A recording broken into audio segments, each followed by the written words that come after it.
कस्बे के 7 FIR होगी। कोई सिलसिला नहीं सी, कोई मामला नहीं सी, कोई बैग नहीं सी।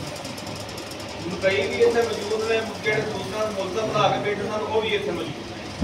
वो मंजर रैफरी सारुल मीर कादरी साहब की साजिश है, चीमा सब कुछ नजीर इन्होंने साथ में आके ये देखो साढ़े शहर से हो ही रहा है।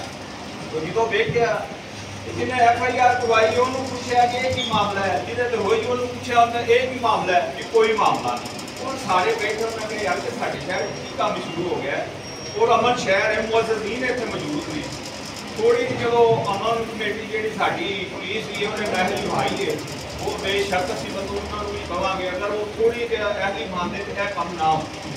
अलहमदुलिल्लाह 2-3 पूरे शहर इकट्ठे थे कि एक मतलब है कि मिशन जो चल गया तो सानू उम्मीद अल्लाह है कि अली जिम्मे अमन का त्यौहार सी उस पर रहेगा, इंशाअल्लाह रहना चाहिए। सब की मेहरबानी हाथ का शफीकदार